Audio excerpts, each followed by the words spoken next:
Apparently they caught Jack the Ripper. I just saw this on the news. A recent DNA analysis spearheaded by historian Russell Edwards strongly suggests that the infamous Jack the Ripper was Aaron Kosminski, a Polish immigrant and barber who was a prime suspect at the time of the murders. Alright, so what? And I'm mad. How did I miss this? This happened over a month ago now, almost. I guess there's just too much going on right now that we really cannot spread our net, I suppose, in catching the news of the day as it unfolds. The world has been plunged into so much uncertainty and chaos lately that we don't even notice that, like, the major story, one of the most ubiquitous mysteries of all time, of modernity, has been seemingly solved, I guess. Yeah, Russell Edwards, it says here, this is an AI overview. I guess there's a lot of news articles, so it just crunched all this data. So I'm just reading the AI overview. So just letting you know if it's hallucinating, if I'm like saying something that's incorrect, infactual. But yeah, the DNA evidence, Edwards purchased a shawl found at the scene of one of the Ripper's murders, Catherine Eddowes, and commissioned DNA testing. Purchased a shawl. So like a shawl is one of those kind of like knit Afghan type things that women, I don't think they do it so much anymore, but they wear they wear it over their backs. It kind of comes down half of their back, and they wrap it around their shoulders to, on sort of breezy, cool nights, I suppose.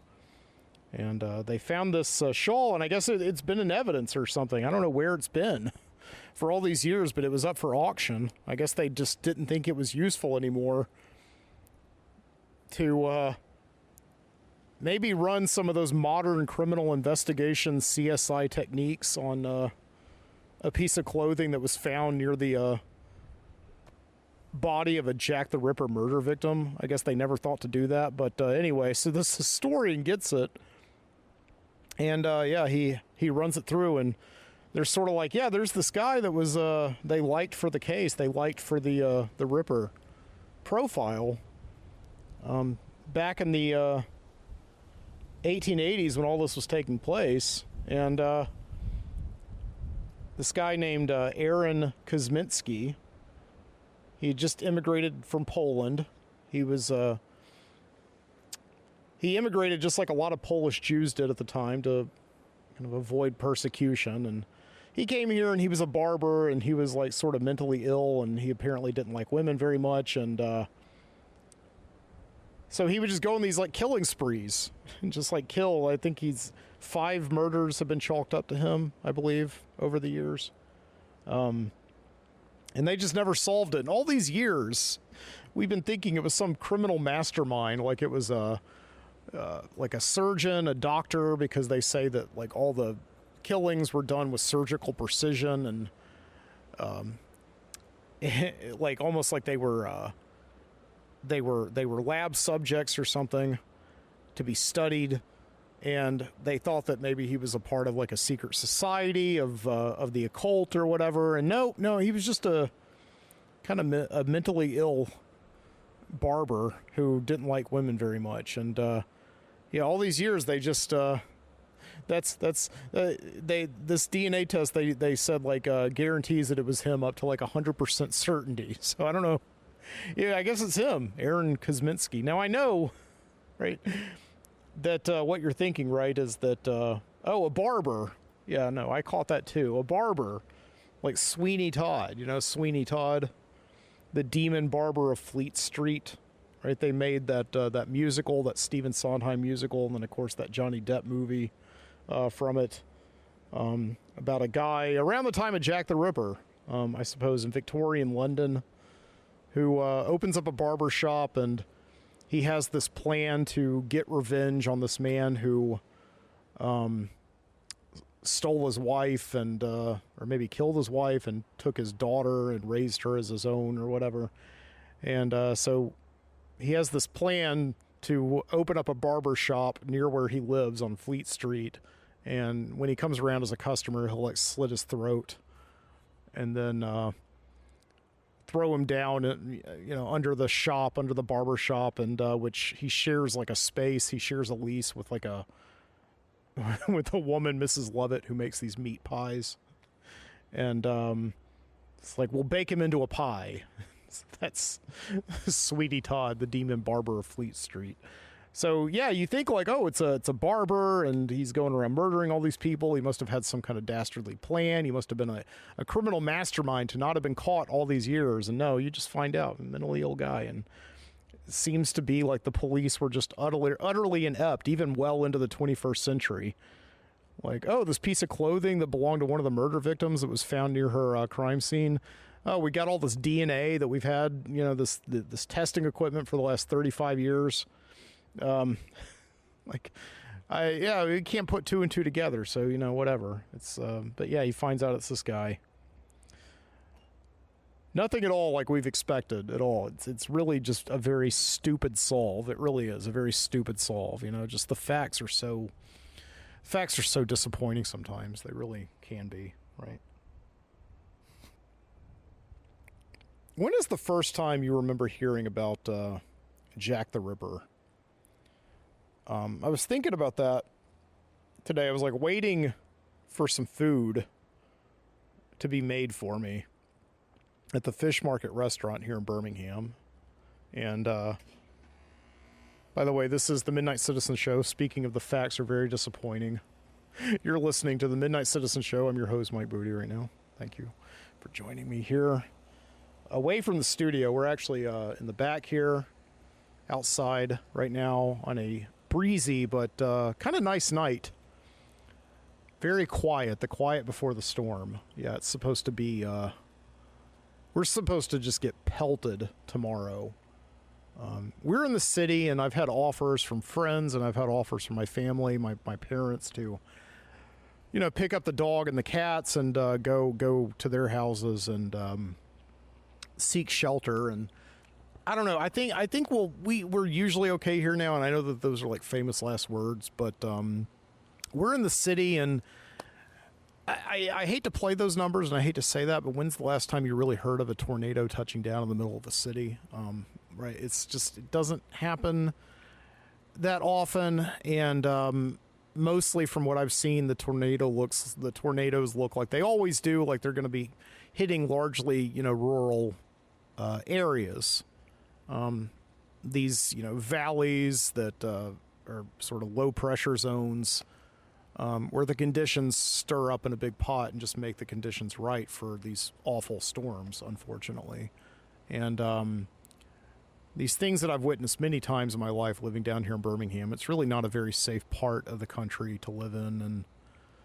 And I don't really know what part of the country is safe to really live in. Anywhere you go, you got problems, right? Like tornadoes, I think, are the most frequent and the most deadly, I suppose, because they really do happen anytime throughout the year, and they also happen along with a ton of other natural disasters. Like when you get hurricanes, you get tornadoes. I remember during Katrina in 2005, just Alabama, especially West Alabama, where I was at the time. I was a student at the University of Alabama over there in Tuscaloosa. Just got these terrible tornadoes during Katrina, right? Yeah. And so I think, tornadoes pretty bad pretty much throughout the country. Of course, you get blizzards. Those are bad. Hurricanes, as I said. Southern California, I think, probably has to have the worst. I know I've got some friends who have lived in Southern California and still live out there, but obviously you got earthquakes out there, you got wildfires, and, and I know this is a tangent within a tangent, but I was in a Firehouse Subs this week, waiting on, again, food to be made so that I could take it and deliver it to somebody.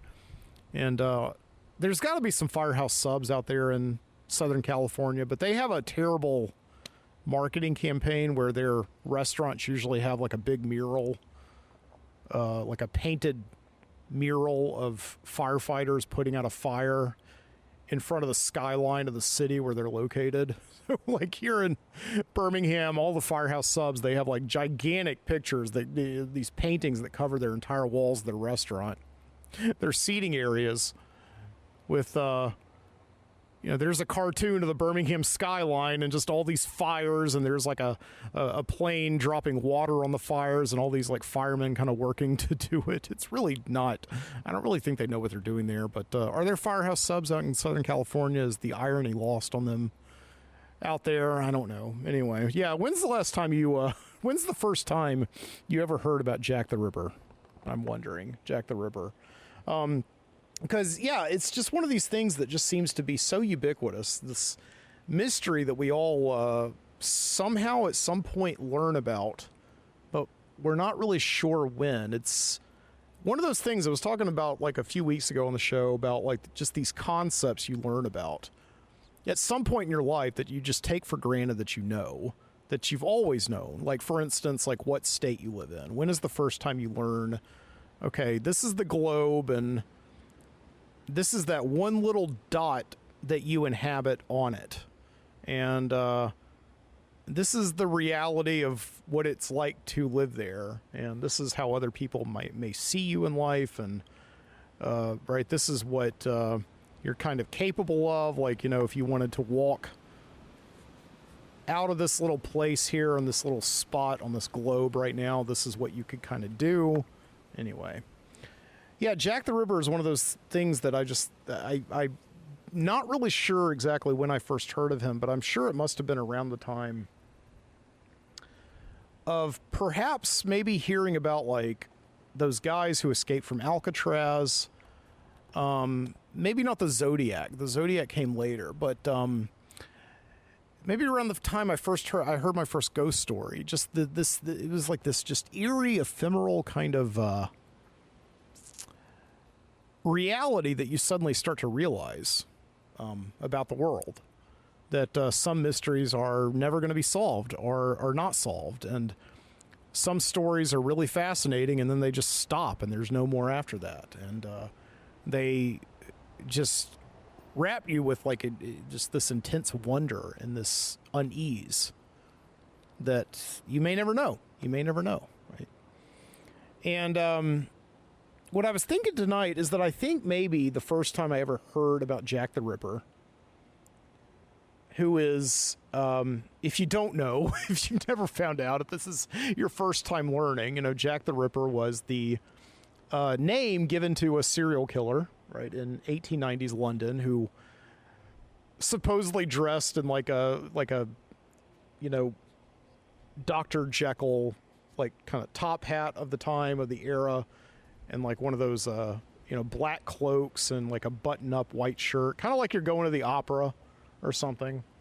If you don't know who Jack the Ripper is, you probably don't know who Jekyll and Hyde is. But I don't know. Look it up. Anyway, so he would go around the Whitechapel district and just murder, these street women. I think some of them were prostitutes, others were just very destitute, and it's one of these cases that's always fascinated people, obviously, because number one, they never found the guy until like just a couple months ago. And the other reason is because it's one of these things that historically shines a light on a lot of other issues, that the serial killer was able to kill and get away with it because he was essentially killing poor people, and he was killing women, and he was killing women who had to sell their bodies because they were poor. So there's like a lot of, every once in a while, just the Jack the Ripper story gets sort of recontextualized based on the social issues of the time that we're talking about, kind of, I think, and so that's why he's like always in the news. And also every once in a while there's a new, a mystery writer that comes out with new theories. There's comic books, movies. So like a good example would be like in the 90s, the mystery writer Patricia Cornwell, what's her name? She came out with like a whole book where she had done all this research, researching Jack the Ripper. And I think she pinpointed a few suspects, and that's, I think, where we get sort of the fact that he was a doctor, or the theory that he was a doctor or a surgeon or some kind. But then we have like this graphic novel come out called From Hell, which was made into a movie, again with Johnny Depp, right? Where it posits that he's like not only a doctor, but he's a part of like London's elite secret society, like Eyes Wide Shut or something, and they're I guess they're like kind of feasting on or studying the poor to create medicines or whatever. I don't know. I can't remember. I think I saw that movie in the theater when it came out, but I don't remember anything at all about it. Anything at all. So anyway, you have to look that one up yourself, I guess. But yeah, but that was Jack the Ripper, and you know, for years and years he hasn't been found, and I think he's more or less considered the first modern, what they used to call a sequence killer, but they started calling him serial killers, right? And in recent years, America has become has named its what they believe is its first serial killer, this guy H.H. Holmes, who was killing people during the 1893 Columbian Exposition, you know, the World's Fair in Chicago. And so there's obviously like a lot of interest in this because America especially specializes in turning out the serial killer. And so we're always interested in knowing the origins of Superman, right? The origins of the serial killer. And that's more or less Jack the Ripper, I guess. So, yeah, so like, I don't know, when is the first time? I think like for me, I honestly think it was probably, when I think about when I first learned about Jack the Ripper, I think it was on this show. You know, if you're my age or older, you remember it. It was hosted by Jack Palance, and it was the Ripley's Believe It or Not show. And tonight I've been trying to find it. I've been trying to find it on YouTube, and I can't. There's a lot of episodes of Ripley's Believe It or Not, and there's like YouTube compilations of it, but they don't have any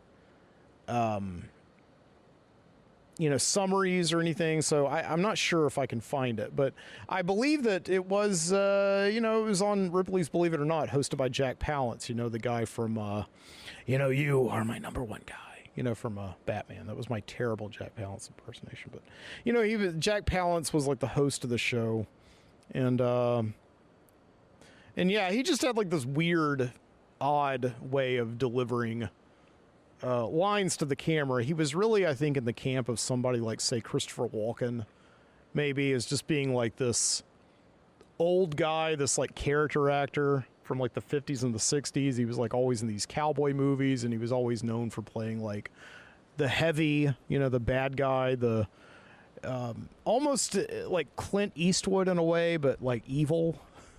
Like where it's like Clint Eastwood was snarling and quiet, and kind of his delivery was weird, but he was the good guy. Jack Palance was sort of the same way, but it was just the other way around. But yeah, here's a clip from Ripley's Believe It or Not, March 3rd, 1985 is what it says. So, yeah, here it is. Everybody all right? Yeah. Rescued by mysterious monks, the victims of the crash survived. Their journey would not end until they reached a mysterious place of peace and plenty. The film's hero, portrayed by Ronald Colman, discovered a garden of paradise surrounded by ice and snow. Welcome to Shangri-La. Shangri-La. It became an enduring myth, but it is based on fact. Such a high mountain kingdom exists. For centuries, it remained isolated. So he's talking about Shangri-La. So, you know, Ripley's Believe It or Not, it's like they have those museums and places like... Bless me, jeez. They have museums in like Gatlinburg and Niagara Falls and all those touristy places. And yeah, like obviously the book, you know, whenever your class would go to the library, everybody would always want to, you know, look at the Ripley's Believe It or Not books or the Guinness books, because they were interested in extremes and mysteries. And And so, yeah, this was a whole show, and I was so excited when I found this show when I was a kid. This was in 1985, but I'm pretty sure I didn't watch it in 1985 because I would have been like 3 years old at the time. I'm sure I caught it in reruns later on, or maybe I caught a later season or something like that. So he's talking about Shangri-La. Let's see if we can go to like an actual... That's just narration. That's just Jack Palant's narration. Let's see if we can go to him actually talking to the camera or something. Let's see if I can find him anywhere. Yeah, here's like a... I intend to go through this. Here's a... like a 3.5 hour long compilation of episodes from that aired on the Sci-Fi Channel in 1997. So I'm sure that probably Jack the Ripper is somewhere in here, but I'm not seeing any summary that breaks them down. North to exhume and examine Hall's corpse. Their destination was a bit of Arctic tundra called Thank God Harbor, named by Hall himself before it became his final resting place.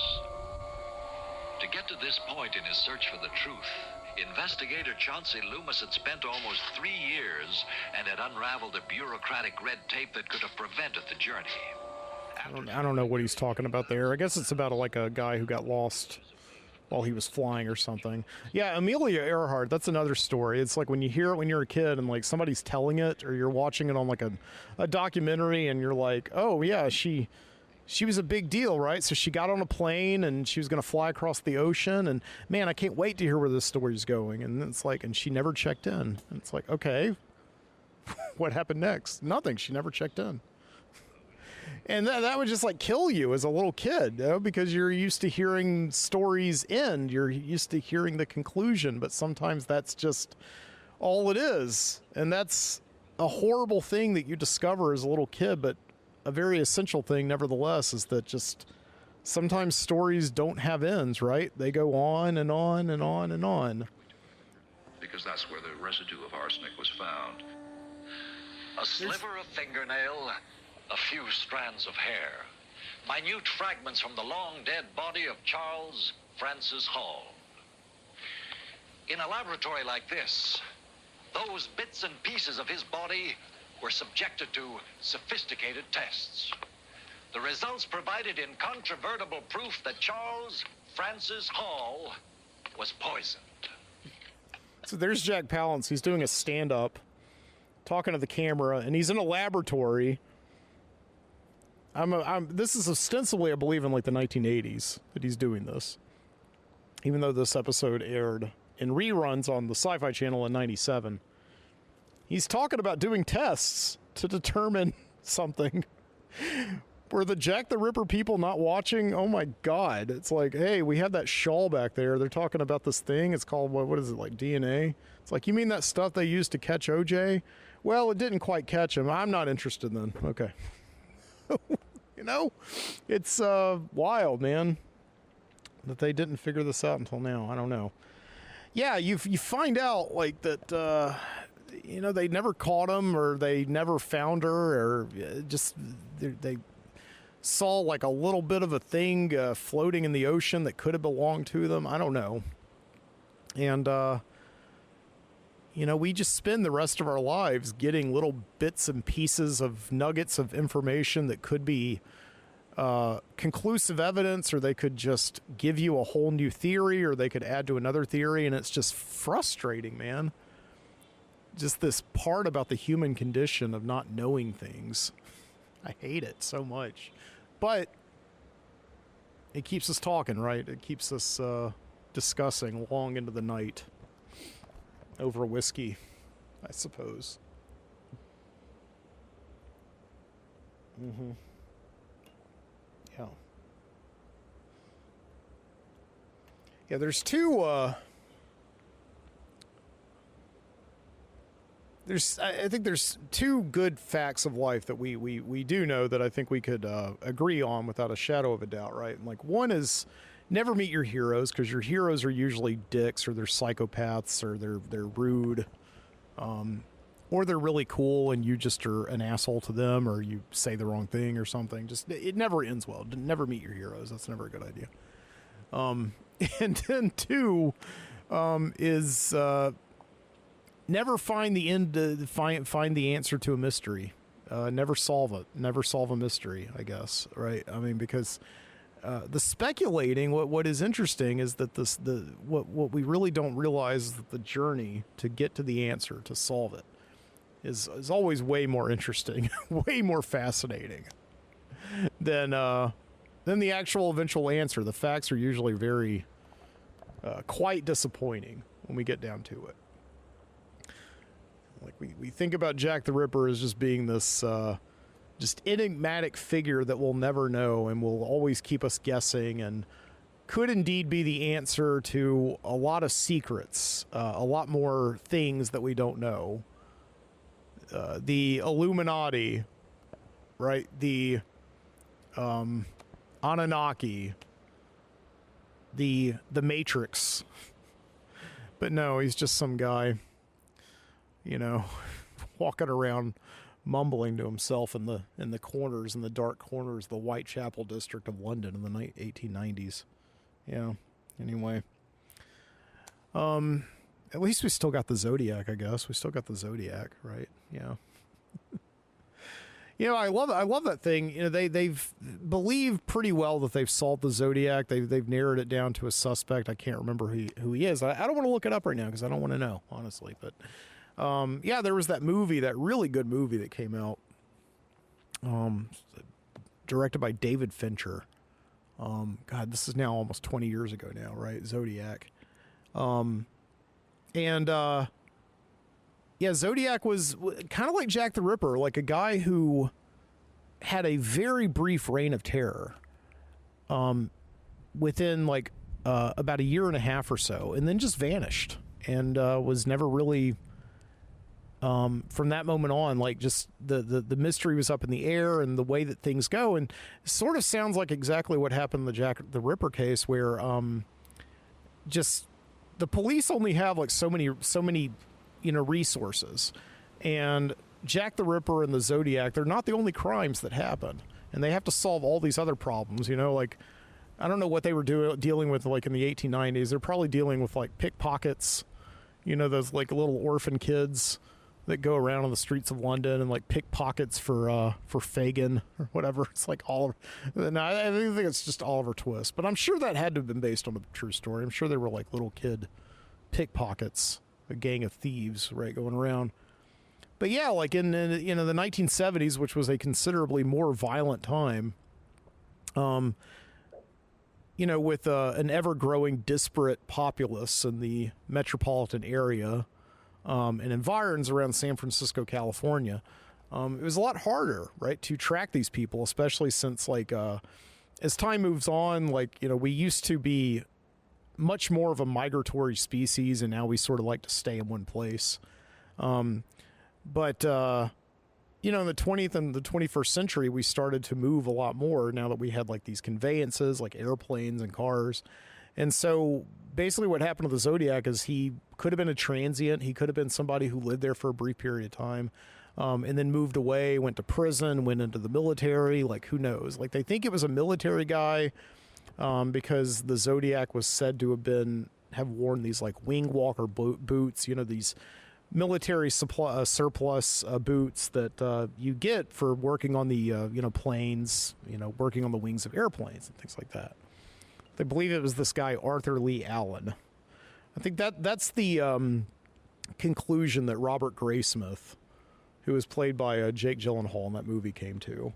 But since then, there's been a lot of more theories, a lot more suspects that have come forward. But the interesting thing is that it seems to, like, just like with Jack the Ripper. Jack the Ripper was initially a suspect. He was a guy that was on the books as being like, we think it may be this guy, but we're not really sure. He's kind of insane. No insane person would like cut a woman that precisely. So maybe a doctor. We're not sure. Oh my God. Anyway, so but the Zodiac is most likely somebody that they've always suspected all along, and is most likely probably dead now. Very much so. I would have to think it's probably the Zodiac, right? But, yeah. And I don't know, you know, sometimes when mysteries are solved, like with that Golden State Killer, it can actually be, it's very rare, but it can be a lot more intriguing than the actual mystery itself. Yeah, the Golden State Killer was this guy who was also went by the moniker of Earons, or was it the East Area Rapist or original Night Stalker or something like that. And starting to get like a little creeped out because I'm standing here in a dark alley talking about people who kill in dark alleys, but you know. That's what's a good thing about being a man in America, you know. So I hate to say it, but we're usually the ones who do the killing. But I don't know. I'm a very feeble, weak person. Anyway, so yeah, but the Earons, and then later on known as the Golden State Killer, was this guy who you know, terrified people off and on in the state of California for 50 years. I mean, it just went on, and they thought that it could have been copycats, but it turned out to be one guy. And just like with Jack the Ripper, just like with Zodiac, the case went on for so long that they could no longer afford to, you know, throw all these resources at it. You know, they had other things to do. They had other crimes to solve. And what happened is that with the internet, it became a job, a cold case that was taken up by citizen journalists, and specifically this woman named Michelle McNamara, who is married to the comedian Patton Oswalt, which is odd. I mean, just this whole case is just very odd. It's like, not to say that like people who are married to celebrities don't have like lives and interests of their own, but it is interesting that this guy Patton Oswalt, who you know, just came out of nowhere. He was like the voice of that rat in Ratatouille, and has just been on a lot of stuff. You know, his wife all the time, the whole time, was, you know, sitting at home, sort of taking care of their kids and being on the internet just at night on these message boards of true crime enthusiasts, and just trying to find out who was the guy who was doing this over 50 years, right? And yeah, he was a guy who would, you know, break into people's homes. He would, you know, assault women. He would, and sometimes he would kill them. And he would, not only that, but like after he would assault some of the victims, he would, if he let them live, he would crank call their house for years afterwards. He would they would get calls from him, and just heavy breathing, and just the whole case was just super. I mean, it was just like unsettling, creepy, terrible, and you're like, this is a creepy mystery that I don't want to think about, but tell me more. Right? Tell me more. And what is fascinating is that this lady, Michelle McNamara, ended up writing this book called I'll Be Gone in the Dark, and it came out a few years ago, and they made an HBO. Of course, they made an HBO true crime, you know, miniseries out of it. But it's pretty good. And once the book comes out, she actually passes away. Before the book comes out, she dies. Actually, she oddly dies very quickly, very suddenly. It's very tragic, because Patton Oswalt, and you know, she leaves like a child behind, I believe, maybe two, can't remember, but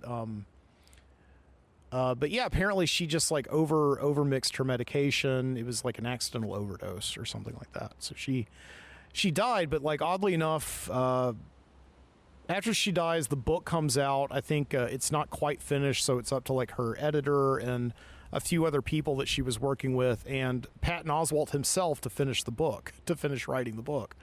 So the book comes out, and they make the show, and between the book coming out and then making the show, I believe they actually catch the guy. They catch the Golden State Killer. Like, all of her research, everything that she had done was right. And it ends up being this cop. It ends up being a police officer. He's a retired guy, just an old guy, still making prank calls, and he's just kind of living in like this ranch house, I don't know, somewhere in Southern California. Again, a very dangerous place to live right in the United States. You know, you got earthquakes, you got fires, and, you know, you got you got the Golden State Killer, and the Zodiac also. The Zodiac is out there too. Only he's in Northern California, so I think Anyway, so they split up their serial killers. That state of California, right? But yeah, so it's yeah. When that case happened, when he actually was caught, he was caught like right before COVID. So we never really got like a good glimpse of his face except through his mugshot. So when he would come into court, he would be wearing a mask just like the rest of us. He didn't want to get sick, right? So he was the Golden State Killer, this guy. Yeah, serial killers. They're just like us. Isn't that like Saucy Jack? Saucy, you're a naughty one. Saucy Jack. Wasn't that the Spinal Tap rock opera that they were going to do now that the band was broken up? It was like at the end of the movie. It was like every rock band of the 60s and 70s had to have a rock opera, and Spinal Tap, theirs was going to be Saucy Jack, about the life of Jack the Ripper. I think Nigel wasn't going to be a part of it, though. I think he had dropped out at that point. And it was just going to be David St. Hubbins and it was a Harry Shearer. Let's see if I can look that up. Saucy Jack. Spinal Tap. On my phone here. While I'm outside. Yeah, here it is. They're at a rooftop party after the tours ended, and there's an ad. David, we had a 15-year ride, mate. I mean, who wants to be a 45-year-old rock and roller farting around in front of people less than half their age, cranking out some kind of mediocre head-banging bullshit, that we forgot. It's beneath us. That's right. Who wants to see them? Absolutely right. I mean, we can take all those projects that we thought, we didn't have time for. There's dozens. There's so many. We didn't have dozens of time for them projects. because of Tap and bring them back to life, maybe. Do you remember what we were? Do you remember the project? At the Luton Palace, we were talking about a rock musical based on the life of Jack the Ripper. Yeah, Right. Saucy Jack. Saucy Jack. Now is the time to do that. You're a naughty one. Saucy Jack. You're a haughty one. Saucy Jack. Right. It's a freeing up, isn't it? It's all this free time, and suddenly time is so elastic. It's a gift. It's a gift of freedom. I've always wanted to do a collection of my acoustic numbers with the London Philharmonic, as you know. We're lucky. Yeah. I mean, people should be envying us, People should be envying us. I have a little more whiskey here. You're a naughty one. Saucy Jack. They got lyrics and everything, and it's very clear they haven't really thought it through because those are not the greatest lyrics. I saw this week, my friend sent me a thing that there's going to be a sequel to Spinal Tap. Okay.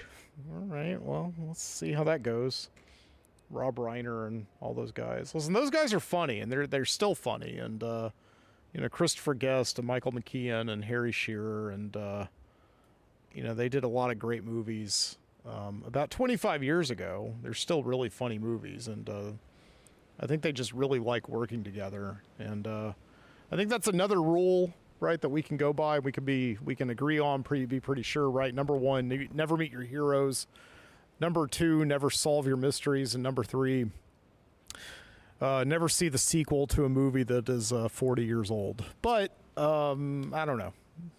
We'll all still keep trying all of those things, won't we? I think so. Yeah. Cheers. Cheers to that. That was me cheersing you. I recognize, I relate to that scene at the end of Spinal Tap so well when, like, they're about to break up Spinal Tap. They're about to break up the band and go about and do their own, all these projects, all these creative projects that they never had time to do because they were always involved in Spinal Tap. And clearly the irony is that Spinal Tap has been their procrastination.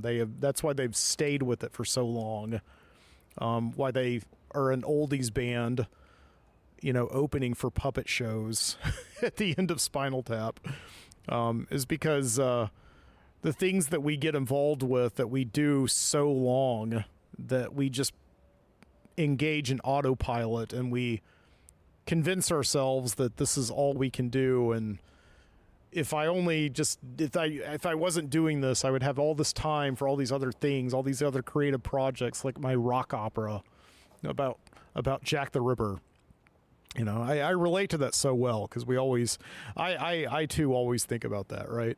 And I've had to go through that, of course, like this week, you know, because this is Friday, and this is the end of we're coming up on the end here of spring break, which is something that teachers and students in this country get. It's more like for teachers to just like take a break, recharge, reflect on what they've been doing, what's been working well, what hasn't been working well, improve it. But really, it's just like a break for everybody. And, you know, I'm definitely not one of those teachers that, like, when spring break happens, right? Like, if I teach college right now, but I used to teach high school, and really, it doesn't really mean that much to me this year because, you know, working is something that I'm sort of always doing, whether it be on school or, you know, to make money in some other way, because being an adjunct instructor at the college doesn't really pay a whole lot of money. So you do have to like supplement your income in other ways. And like me, I deliver food, I tutor. I basically just scotch tape. As I've said, I've scotch taped my income together at the end of every month, pretty much. That's been the lifestyle of my wife and I, really, for many years now. Is how I know it's not very sustainable, but you know, it's sustained us, you know, magically somehow. But you know, but yeah, over spring break, it happens every year. You always get this chance to do all the things that you just say, like, I'm always going to get to it. And the same thing happens with summer too. Like that first summer that I taught high school, I was so excited because it really was like just all these things that I've been doing for the last 9 months, and you know, I that have been getting in my way of doing the things I really want to do, which is like writing and reading and painting. I don't paint, but you know what I mean, you know, and going on nice day trips to interesting places. And what happens this summer, it's like, I remember the first day of my first summer as a high school teacher, you know, my mom called me and needed me to help her move something. Went over to the house and I did that. I was like, well, that's my day, I guess.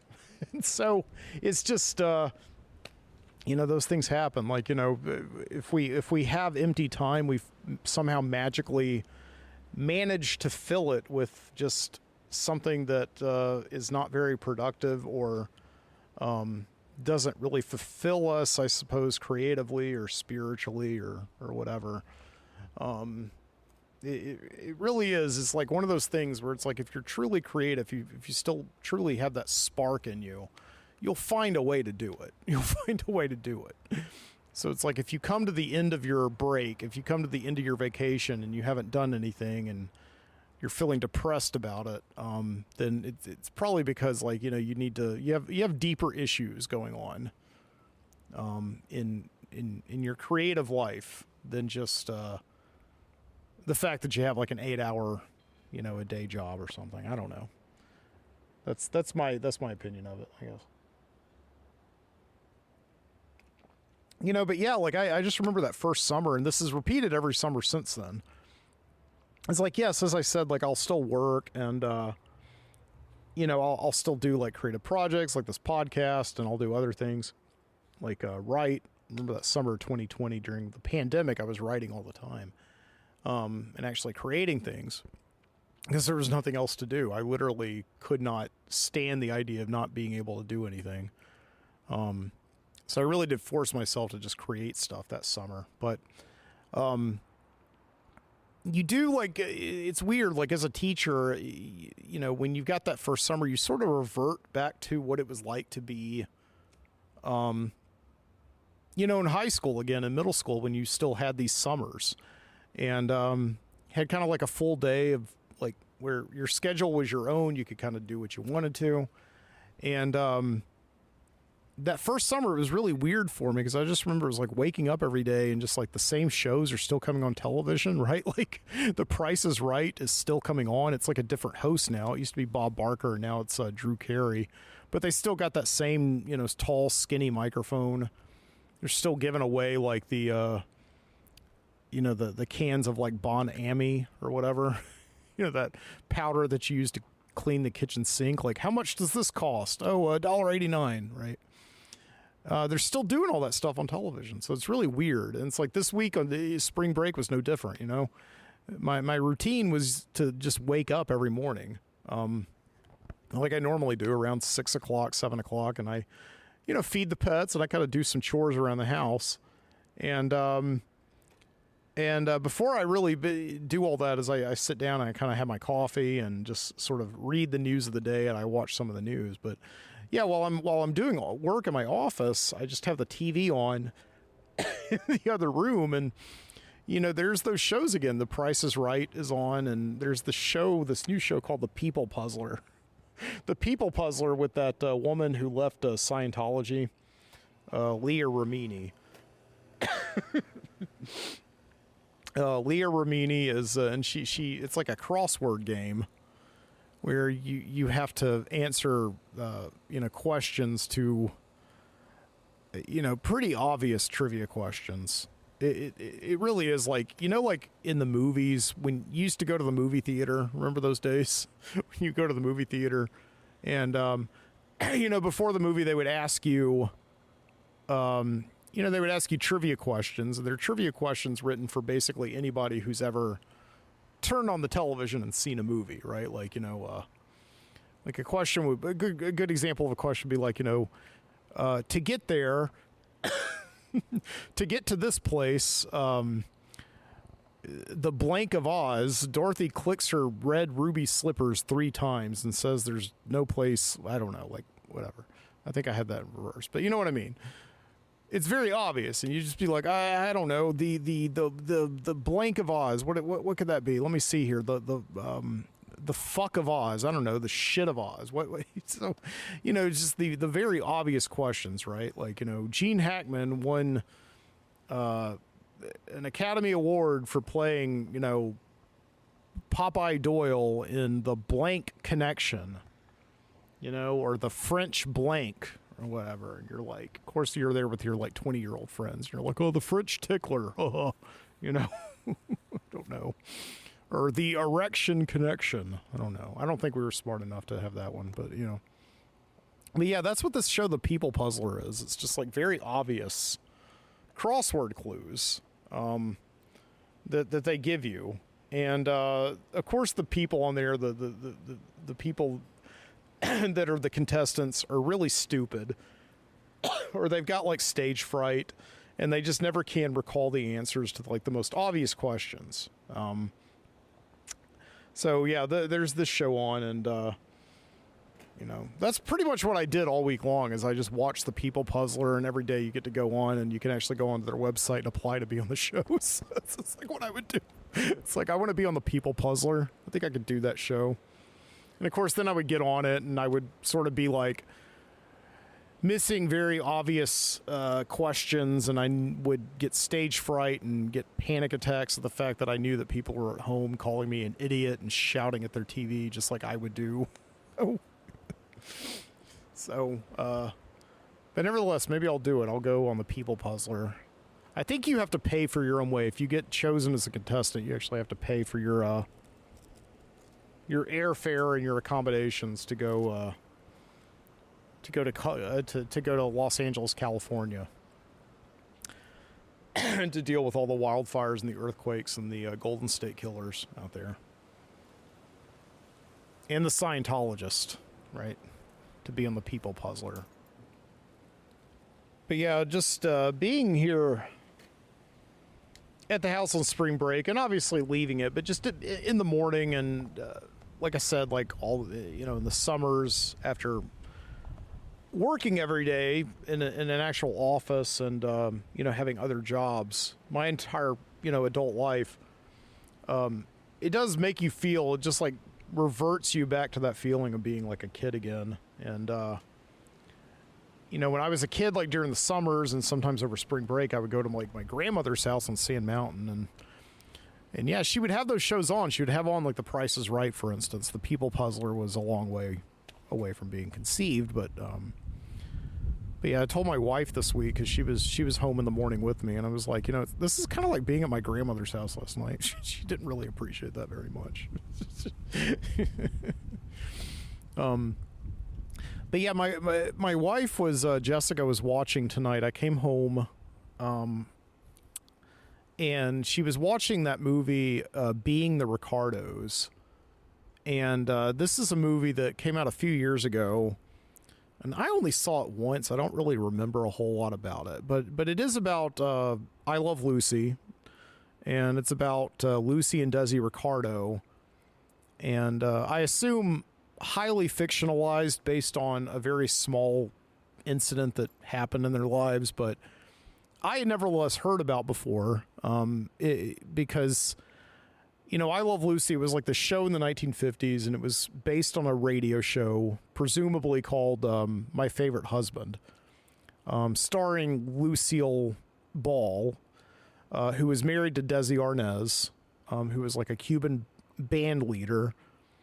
And but they didn't star on the radio show together, and I guess producers, like television producers, really liked her on the show, and then they decided to develop it as a television show from radio, and she did it on the condition that Desi got to play her husband. And the way that the movie frames it is that she did it more or less to save their marriage, right? Because you know, Desi Arnaz was a notorious philanderer, womanizer, cheated on Lucy all that he could, and I think that she cheated on him. It wasn't a very healthy marriage, but the idea is like she sort of wanted to save their marriage by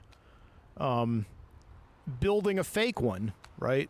And building a fake apartment that they could inhabit, 5 days a week, and then go home on weekends, hate each other, do their things, and then come back the next week and do it all again for all these people. It's sort of like, their first reality show, the like a highly invented reality show, in a way.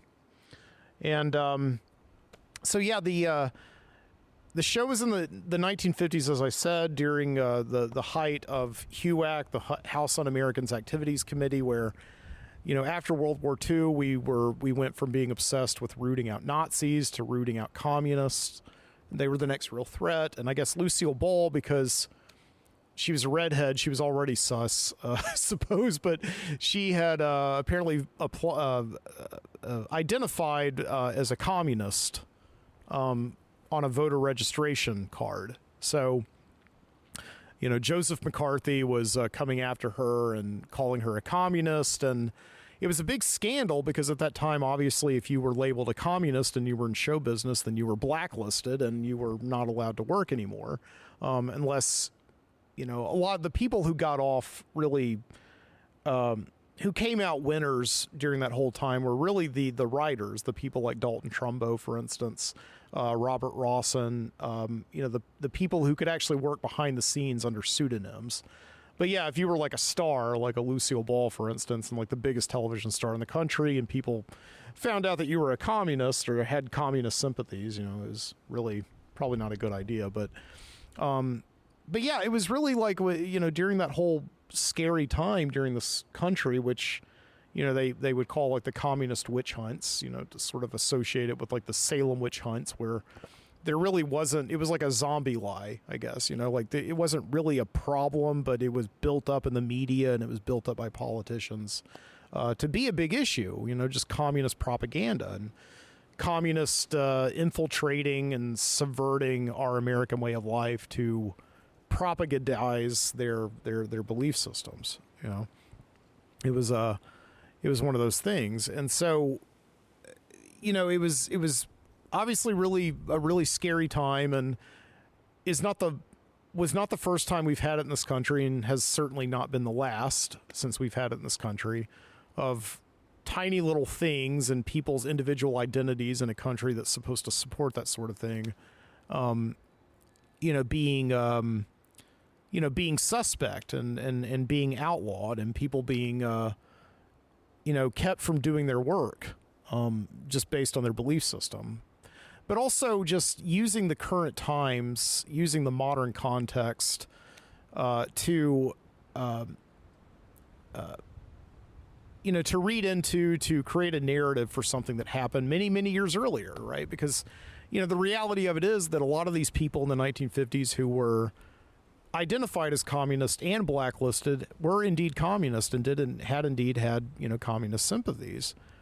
And a lot of this was because they were finding these, cards and these registration polls from like the 1930s when there were a lot of communists. I mean, communism was sort of a very accepted and highly understandable way of a party to affiliate yourself with during the 1920s and 1930s, when you kind of were seeing that capitalism may not work very well. I mean, it's like, you had the Great Depression and people were out of work and impoverished, and all of this happened because like a select elite few got to line their pockets and got away scot-free, while the rest of everybody else had to eat gruel. And so a lot of people were kind of like interested and invested in other ways of doing things. And so they identified themselves as communists or went to meetings. And then 20 years later, that came back to haunt them and bite them in a big way, right? Especially in a country that had just won the war, where patriotism fervor was very high and all that. So anyway, this movie, Being the Ricardos, explores just a microcosm of that frenzy, and the fact that Lucille Ball is being targeted by the House Un-American Activities Committee. And it really does hinge on this one show that they're doing. And I don't know how much of this is true, but it does hinge on like this 1 week where it's like they know that if, the newspaper comes out, the news article comes out that identifies Lucille Ball as having communist ties and sympathies right before she goes on to do a show. And so, Ricky is there, or Desi Arnaz, excuse me, is there. And it's like, if you go out there and the audience applauds for you when you step onto the stage, then, you're fine, that they'll accept you because they love you, because you come into their homes every week and, you're America's sweetheart and so on and so forth. But if they don't applaud, then that means that nobody is applauding. Nobody in America is going to be on your side. So that's the moment, the tense moment that the movie builds to, right? So yeah, the movie ends. It's not a great movie. I wouldn't say it's a great movie. It's written by this guy, Aaron Sorkin. I don't need to call him a guy. He's a very well-known, director, but he's made his bones writing. He wrote that movie, A Few Good Men. That was based on his play. He wrote the play and then adapted it into a movie. It's directed by Rob Reiner, who directed Spinal Tap there. So yeah. And then of course he became very famous for television shows like Sports Night, The West Wing, Studio 60 on the Sunset Strip, which was a great. It started out a great show. It got pretty bad, but I liked the whole thing. And then, of course, he wrote what is probably one of my favorite movies of the last 25 years, The Social Network, about the founding of Facebook. It's a great movie. And he's one of these guys that it's really fun to watch his characters speak. His dialogue has a rhythm to it, and is just, when characters are delivering it well, it's really good. But there is such a thing as bad Aaron Sorkin dialogue that sounds bad. It just sounds staged and it sounds fake and phony. And in this case, in this movie, Being the Ricardos, it does not work very well, because I think the issue is that you're so familiar with these people, even though the behind the scenes you're not really that familiar with. I know there's been like a lot of books written about it and a lot of documentaries, and Lucille and Ball and Desi Arnaz did some interviews that said that like it was a very tense set. Like everybody was fighting all the time. It was not a very happy place to be generally, was I Love Lucy during its prime. And so it's weird because like what these people are like, like what they sound like, what their sense of humor is, what their style of speaking is, what their inflections are, like Lucille Ball and Desi Arnaz and William Frawley and Vivian Vance, and you've got actors playing these very well-known characters in this movie, but they're not talking like they do on that show, or they're not talking like they do in interviews. They're talking like Aaron Sorkin is giving them words to say. So it can sound very awkward and it just does not come across as very sincere and genuine. So it's an interesting story overall. It's not a very good movie, but but it is like, I mean, if you're interested in, if you're interested in I Love Lucy, like I grew up watching I Love Lucy constantly. It was one of these shows, it was, a matter of fact, like I first discovered during summer vacation when I was staying with my grandmother up there on Sand Mountain in Georgia. I would watch I Love Lucy like every day. It would come on in like a 1 hour block in reruns, right? In syndication, of course. And I just fell in love with the show, like all the famous scenes, the chocolate factory with the conveyor belt, the Vita Vegemin, the wine vat. I mean, they're just, every single one of those episodes is such a great physical set piece of like physical comedy, but also just like the patter, the dialogue is really great. And it's and you did realize, and it was one of these things kind of bringing it back to Jack the Ripper in a weird way, where it was a mystery to watch the show as a very young kid, maybe 7 or 8 years old when I first saw it, and really kind of wonder, like, who are these people? Like, this is a black and white show. They're funny. I'm laughing at them, but who are they? Does that make any sense at all? Like, you're seeing the characters that they're playing, but you're kind of wondering, like, who they were behind the scenes. There was sort of this, like, dissonance in a way, and this, like, confusion, because, growing up in, like, the 80s and 90s, and seeing movies and watching television shows where, like, characters were allowed to be, like, a little bit more real, like actually be like more dramatic, and actually like curse and say bad language. And you got more of a sense of who they were as actual human beings, right? Like the ones that you saw in everyday life. But yeah, with black and white shows where it's like people were acting, these were adults and they were acting like cartoon characters. You just wondered what was going on in their minds. And again, this is like one of those things that we probably didn't need a movie like this, like Being the Ricardos. We probably didn't need that, but it is interesting nevertheless to see it. I mean, this is the movie that you would have been interested in seeing. I would have, like when I was, watching these people for the first time and just really wondering who they were, and seeing like, the two characters who play Fred and Ethel, William Frawley and Vivian Vance respectively, just not get along at all, which is like how they're not on the show, but like in real life, like William Frawley was like a real asshole to Vivian Vance, just did not like her at all. And yeah, like, come to find out that, Desi Arnaz, I think, really did love Lucy. It was just in like a different kind of way than like wanting to be monogamous to her. So, so anyway, it was an interesting movie. I watched it again. I did not watch the whole thing. But it does have a very goofy ending.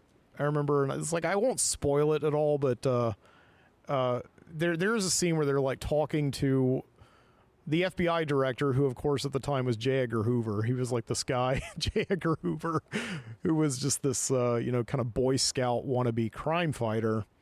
Much more of I think he was apparently a very good administrator, but he was also just a very, like a pop celebrity in a way also, going all the way up until his, death in the 1970s.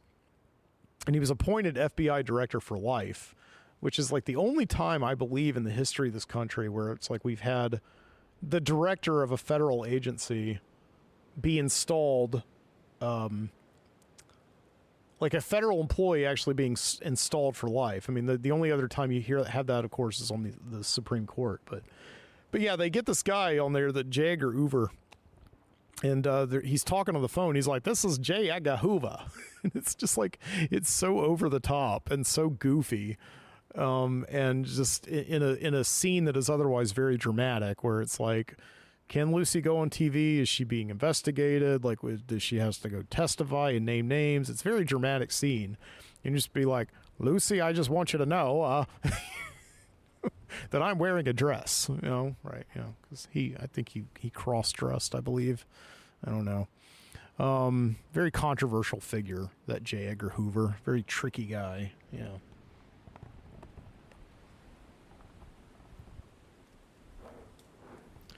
Yeah, but yeah, Lucille Ball, she continued to do shows long after I Love Lucy. I don't think Desi Arnaz really liked it that much, so I think he retired from the spotlight, and I think he died fairly young. I think he died like in the maybe 70s. I don't know if I want to look it up right now. When did he pass away? Because I know Lucille Ball died in like 1988 or 89. She died. She was dead basically before I actually even saw an episode of I Love Lucy. Or maybe she had just died. I don't know. But yeah, he died. Wow, he died in 1986. So not actually very long before she died. But yeah, I was over at my friend's house the other day, and we were actually watching some of the other I Love Lucy sitcoms, or Lucille Ball, shows starring Lucille Ball, right?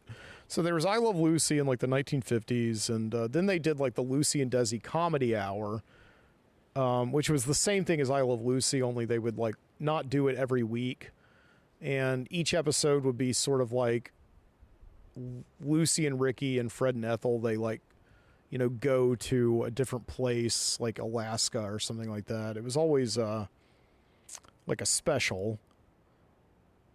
And yeah, then there was like Here's Lucy in the 70s.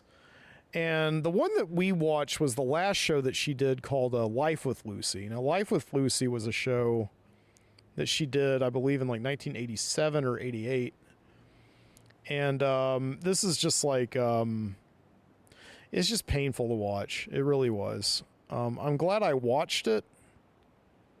Like, I watched the first episode of the show, but yeah, it just was not very... It was just kind of sad. Okay, so the show was created by Bob Carroll Jr., who I believe also created I Love Lucy. So I think like maybe she was his producing partner, I suppose. I don't know. But yeah, it only had one season on ABC from September 20th to November 15th. Oh, 1986. God, that's painful. And you can tell in this show that I think Lucille Ball is really trying to give it her all. I think she actually is trying, but you do get just the feeling that everybody's sort of doing it to make Grandma feel better or whatever. Like just you always hear them doing with like, people in retirement homes where they're doing all these different activities to kind of remind them of their youth or whatever. That's what, Life with Lucy feels like. And it's like she plays a grandmother and she moves in with, I believe her daughter, my Dave and I were really trying to figure out like who is she moving in? Is that her daughter or is that her son? I don't know. We know that they're married. And they've got two young kids, her grandkids, and one of them is played by Jenny Lewis, who is now the singer. She had a very big career in the late 80s as a child actor, starring in movies like The Wizard with Fred Savage and Troop Beverly Hills, and of course she is now Jenny Lewis. And I actually did see her live many years ago when she was with the band Rilo Kiley. I was in Nashville, Tennessee. My sister asked me if I wanted to go to see the band Coldplay with her, so I went and saw Coldplay, and this is in 2005, I believe. So they were really big, Coldplay. And they were in Nashville, Tennessee, and Rilo Kiley opened for them. And yeah, so like Life with Lucy, here's like the first episode. Of course, to get through this, I'm not going to watch the whole thing, of course, but but yeah, she's like the grandmother, and here's like the sitcom.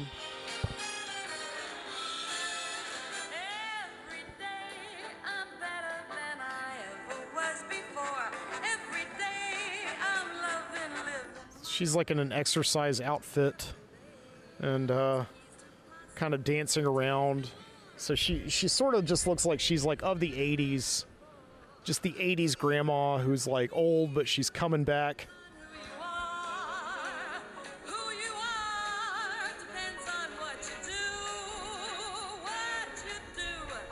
It's Jenny Lewis.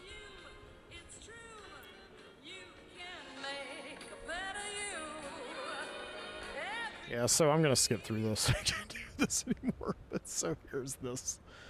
So she's she's working in a hardware store here. Okay, so like I don't know how she ends up in the hardware store, but she's working in a hardware store, and she's kind of like, you know, she's not used to it. She's kind of screwing things up, and like the guy who's there, like the hardware store manager, is kind of trying to give her simple tasks to do, but she keeps screwing them all up. I'm so sorry. Dear, I forgot my purse. Oh, hey, kids, how'd you get here? They were brought here by a real grandmother. Oh, really? I am so sorry. Fire! Fire! Call the fire department! Your cigarette, you see. You threw it away at the fire department! Call fire! She tossed her cigarette into the trash, so.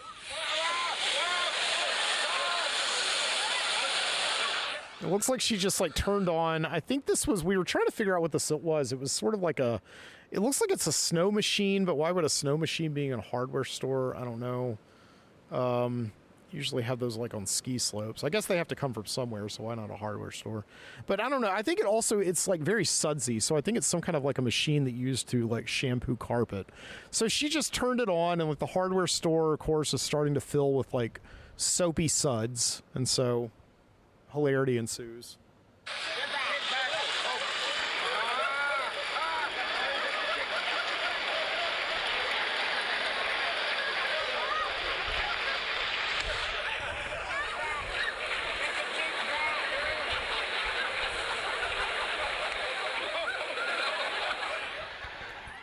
So now, like, everybody's kind of drowning in suds.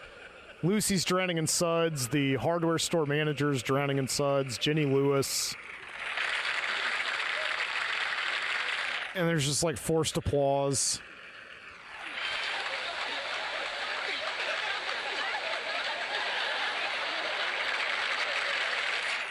And the clerk is trying to shovel all the suds out, but they keep filling back up. So, you know, it's just like, it's you know, it's banal. It's banal. What can I say? It's the definition of banality, right? It's like eating a cookie out of a really bad box of cookies. I don't know what to say. You know, it's just banal. So, but I'm glad she had that experience. I'm glad Lucy had that one last experience of working on a sitcom. But, you know, just the thing is that, you know, you got Lucy, and she's there at the end of her career, and she's doing the same exact thing that she did on I Love Lucy. Like I said, every episode of I Love Lucy had like a set piece, some kind of a comedy set piece that allowed Lucy plenty of opportunity to showcase how she was very funny and could do physical comedy. And clearly what she's doing on Life with Lucy is she's trying to resurrect that, but, you know, it just doesn't work because, you know, for one, it's like 40 years later. And I don't know if the same thing is going to happen with Spinal Tap, but, you know, it's 40 years later. And what happens with comedy especially is that you come along, you break ground, and you show people that you can do this, that you can make this funny. And then you have proteges who watch it at home, and then they grow up and they take it one step further. They are inspired by you, and then they take it one step further, and then somebody else does it. So by the time Lucy came along, you know, you had you know, Mary Tyler Moore, for instance, and you had Carol Burnett and Joan Rivers, I suppose, and you had just these like 2 or 3 generations of you know, comic women, you know, taking it, all these, and you know, doing all of this. And so it just comes across as sort of like, I'm going to show you how the old lady does it. Let's go. It's go time. Let's turn on that little shampoo machine. Oh no, what am I going to do? I'm floating around in suds here. I'm Lucy, right? And Life with Lucy. Okay, so that's just, that's the show. But I don't know. I love sitcoms like that so much. I love these, like, somehow we still have them. You know, it's like if you are ever, you know, watching network television, you know, they still have sitcoms like this. These like, you know, simple premise, kind of like create these wacky characters and put them in, out of put them out of water and just see how they'll flop around, see how they'll react. I mean, they still have these things, right? This is this banality continues, but but I don't know. I do want to talk about a lot of the other sitcoms that I've been watching lately for on YouTube that I do remember from when I was a little kid. I don't remember Life with Lucy, but I do remember just these shows there's a show that we've been watching kind of occasionally called Davis Rules, which is a show with Randy Quaid from, Cousin Eddie from the Christmas Vacation movies, where he plays a high school principal, and, it's just really hackneyed bad jokes, but you watch them anyway. And, a show called Carter Country, which was in the late 70s with Al French from Little House on the Prairie, and he's the sheriff of this town in Plains, Georgia. So that show was really banking on Jimmy Carter being reelected so they could have another season. Although that would have been great though. They could have had another season because Jimmy Carter did not get reelected. And it would have been great if Jimmy Carter had actually come back to town and now he was the mayor of the town or something like that. But anyway, so yeah, we need sitcoms like that. I don't know. I like those sitcoms. I have no way of wrapping the show up is what I'm trying to say right now. So anyway, so what are the 3 rules we learned tonight, right? We learned 3 rules. Okay. 3 rules for life. I'm like Jordan Peterson, right? He needs 12 rules for life. I only have 3, right? Jordan Peterson has these, he's like this, dapper dressed, conservative libertarian. I don't know what he is, but people really seem to not like him very much, except young teenage boys. I don't know, but yeah, he's got these 12 rules for life, right? I've got 3 rules for life. Okay, my 3 rules for life are never meet your heroes, never solve your mysteries, never watch sequels to movies that are 40 years old, and I don't know. Maybe I can add a 4th one in there. Never do something that you did 40 years ago.